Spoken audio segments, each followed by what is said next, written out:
Ganapati Chakraborty sir ছিলেন একটা সম্মানিত লোক। ওনার ফ্যামিলি ছিল, কারোর সাথে কোনো কলহ বিবাদ কিছু ছিল না।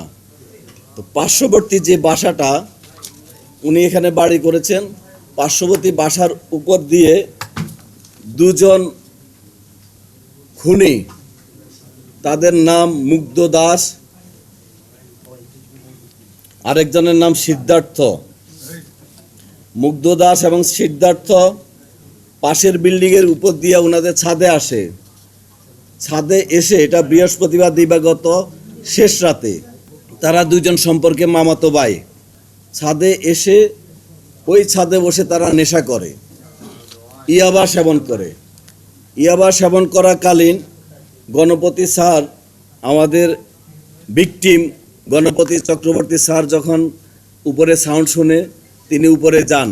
খালি গায়ে ছিলেন, কাঁধে একটা গামছা ছিল। তিনি ওদেরকে ওনার ছাদে বসে আড্ডা দেওয়ার ব্যাপারে জিজ্ঞাসা করলে, চ্যালেঞ্জ করলে, ওই দুইজন খুনি, তারা যেটা আমি কথা বলেছি আসামিদের সাথে, আসামিরা তাদের পরিচয় প্রকাশ না করার জন্য, সমাজে তাদের যেন পরিচয় প্রকাশ না হয়ে যায়, তাৎক্ষণিকভাবে ওই স্যারের গলায় যে গামছাটা ছিল সেই গামছা দিয়ে পেঁচিয়ে উনাকে সেখানে হত্যা করেন। গণপতি চক্রবর্তী স্যার যখন স্যারকে খুন করা হচ্ছে, তখন উনি বাঁচার জন্য আপ্রাণ চেষ্টা করে এবং কিছু শব্দ হয়। শব্দ শুনে গণপতি চক্রবর্তী স্যারের স্ত্রী প্রীতিলতা চক্রবর্তী ওরফে ভোলা, এই ম্যাডাম উপরে আসার চেষ্টা করেন। উপরে আসার সময় ওই দুইজন খুনি উনাকে সিঁড়ির মধ্যেই গলায় সেখানে ছাদের উপরে কাপড় চোপড় ছিল, পুরনো একটা গামছা পেঁচিয়ে উনাকে সিঁড়ির মধ্যে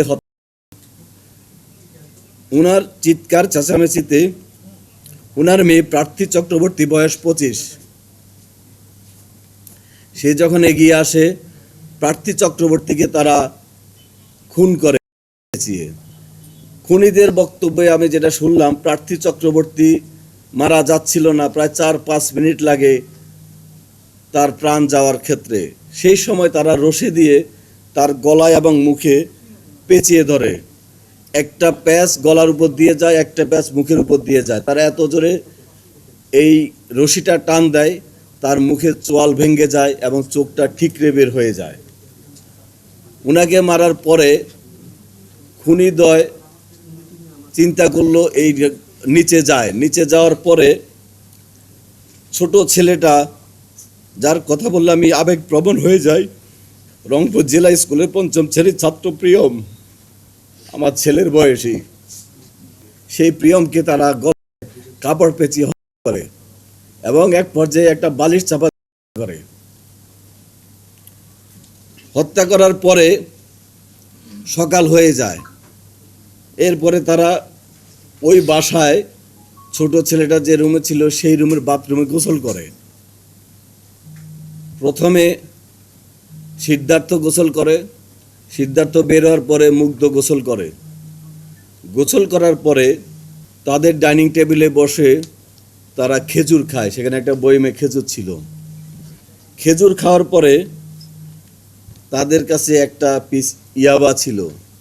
সে ইয়াবা তাদের ডাইনিং টেবিলে বসে সেবন করে এবং ইয়াবার আলামত আমরা পেয়েছি।